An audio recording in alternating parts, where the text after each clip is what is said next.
Thanks. Hey guys. Um, so I'm gonna try to work on this piece that I was doing the other night a little bit more, and I think what I'm gonna do is flute it out, but that may be on another video as well. What I can effectively flute real well by hand. But what I'm trying to do as well is show newcomers out there different ways of doing things. And when I first started out fluting, I was using a method that an old-timer named Swoos had been using, where he would take the Y of a tree branch. And I'm trying now to go back through some of my old archive stuff, and I had picked up some writings previously about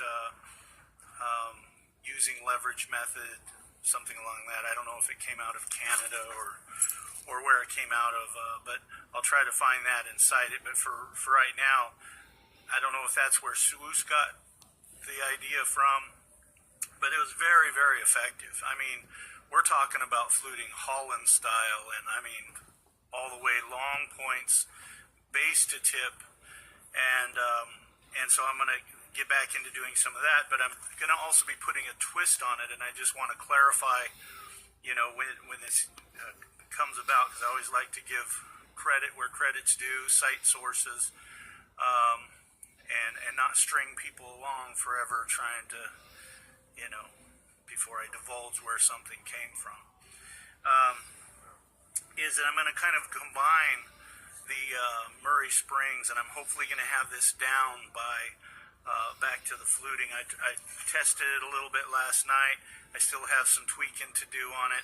I was running some flutes. This piece here I just kind of worked down, but it's a little flat, as you can see. I was worked it a little too flat, lacked some convexity. But I was getting some very narrow and thin fluting, but nowhere near what I used to, and so I'm going to perfect that into here. So it's basically going to go like this.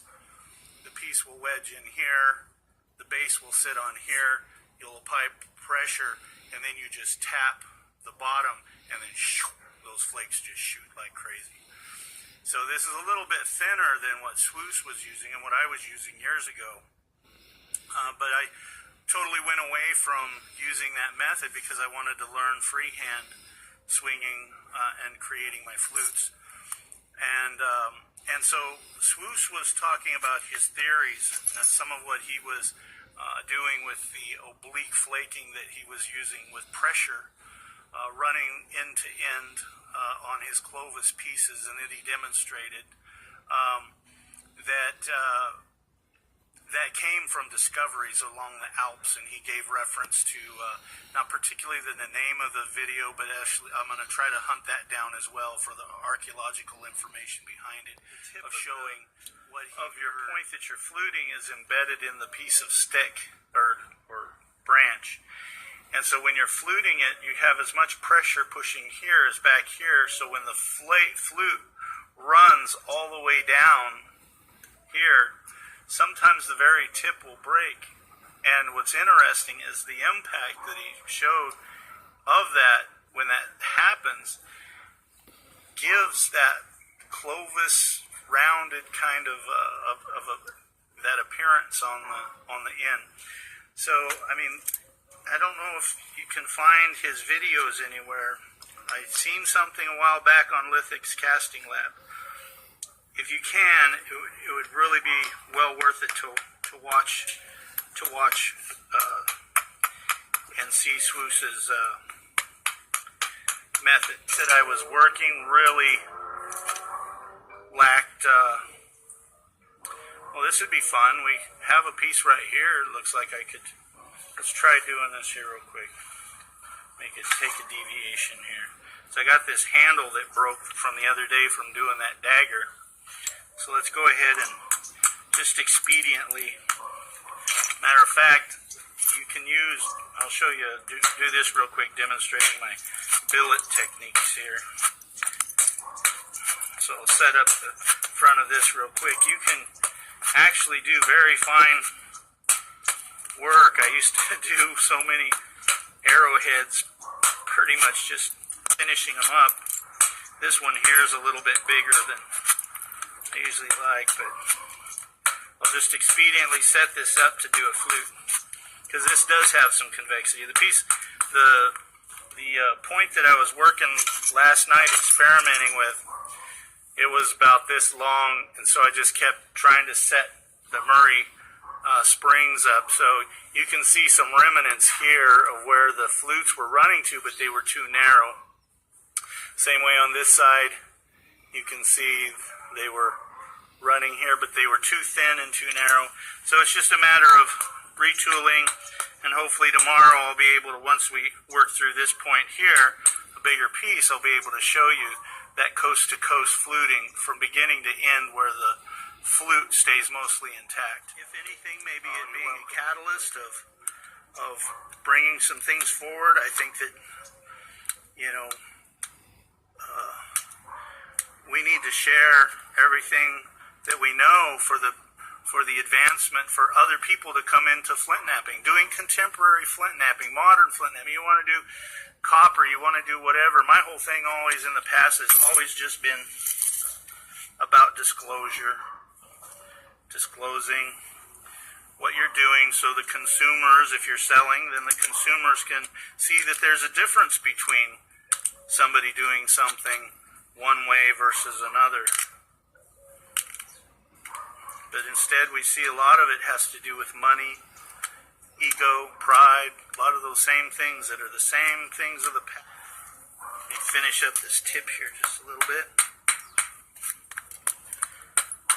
So for you beginners out there, I've been saying since the beginning of summer when I came back out and I said that I'm going to revisit some things in my mind that me and Jim Fire Eagle had discussions, things in my past from research, from learning things from other people,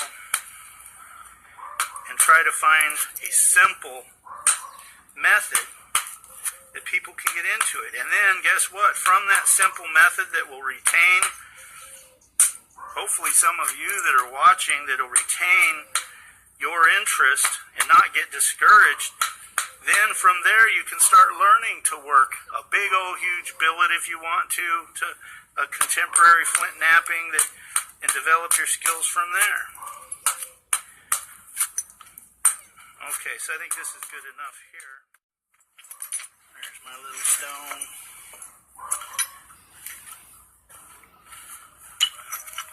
We'll do it right here.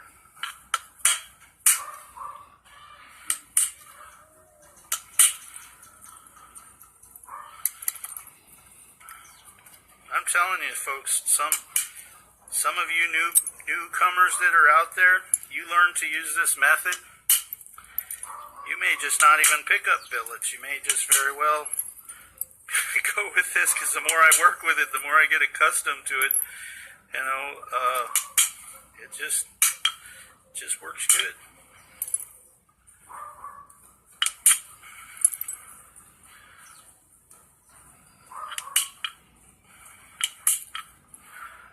Okay, so here's a little point.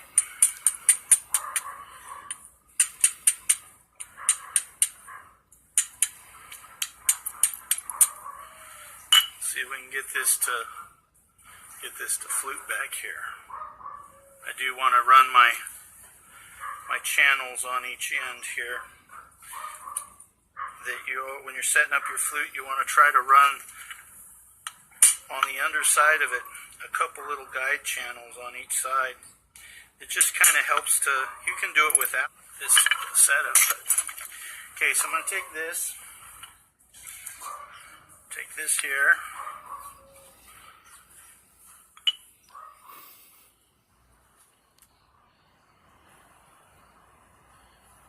Okay. There we go.